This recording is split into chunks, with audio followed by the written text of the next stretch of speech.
पहले दिन 411 लोगों ने पार की गाजा सीमा। संघर्ष में पहली बार इजिप्ट ने रफा से खोला रास्ता। एपी रफाह इसराइल हमास संघर्ष के बीच इजिप्ट ने बुधवार को बड़ा कदम उठाया और गाजा पट्टी के घायलों और वहां फंसे विदेशियों की निकासी के लिए अपनी रफा सीमा को खोला। पहले दिन इस क्रॉसिंग से दोहरी नागरिकता वाले 335 लोग और 30 एम्बुलेंस 76 घायल निकले। इजिप्ट ने पहले दिन 500 से ज़्यादा विदेशियों और 80 घायलों को गाजा से निकलने की मंजूरी दी है। सबसे पहले घायलों को लेकर एम्बुलेंस ने गाजा से इजिप्ट में प्रवेश किया। क्रॉसिंग पर 500 लोग पासपोर्ट के साथ इजिप्ट में एंट्री का इंतजार कर रहे हैं। 7 अक्टूबर से शुरू संघर्ष के बाद पहली बार गाजा के आम लोगों के लिए किसी सीमा को खोला गया है।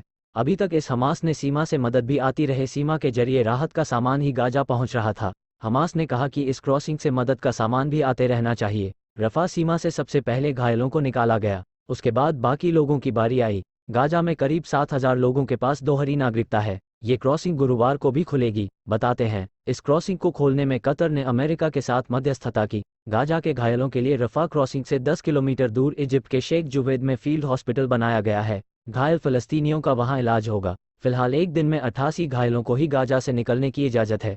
अब भी बहुत सारे घायल क्रॉसिंग के गाजा की ओर इंतजार कर रहे हैं। 22,219 फलस्तीनी घायल हुए हैं। सभी 13 अस्पताल मरीजों से फुल। 8,800 मौतें हो चुकी हैं अब तक गाजा में। इनमें 3,650 बच्चे, 330 सैनिक गंवा चुका है। इसराइल संघर्ष में 15 मौतें तो 24 घंटों में जबालिया कैंप पर इसराइली गोलाबारी से बड़ा गहला हो गया। गाजा के सबसे बड़े रिफ्यूजी कैंप पर फिर बरसे इसराइली बम। एपी खान यूनिस इसराइल ने किया था। हमास ने अपने लड़ाकों के मारे लगातार दूसरे दिन उत्तरी गाजा के जाने से इनकार किया। साथ ही हताहतों सबसे बड़े शरणार्थी शिविर जबालिया को आम फलस्तीनी बताया। हमले से पहले इस कैंप में 1.16 लाख लोगों ने पनाह ले रखी थी को निशाना बनाया। 1.5 वर्ग किलोमीटर में फैले इस शिविर में रिहायशी अपार्टमेंट पर बमबारी हुई। हमास ने कहा कि इस हमले में दर्जनों मौतें हुई। एक दिन पहले भी इसी कैंप पर हमास ने कहा मृतकों में 7 बंधक, एक परिवार से 19 मौतें। हमास ने कहा कि जबालिया में मंगलवार के हमले में 7 बंधकों की भी मौत हुई, जिनमें 3 के पास विदेशी पासपोर्ट थे।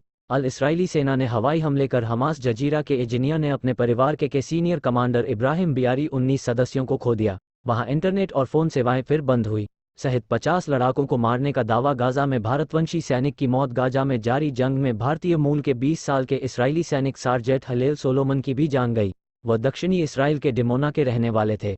इसराइली सेना ने माना कि इस जंग में 24 घंटों में उनके 15 सैनिकों की मौत हुई। इसराइली पीएम नेतन्याहू ने कहा कि हमास के खिलाफ जंग जारी रखेंगे और इसे जीतेंगे। हुती से निपटेगा इसराइली शिप। लेबनान और सीरिया के बाद यमन से हुती विद्रोहियों के मोर्चा खोलने पर इसराइल ने इलियट की खाड़ी में मिसाइलों से लैस वॉरशिप तैनात किए हैं।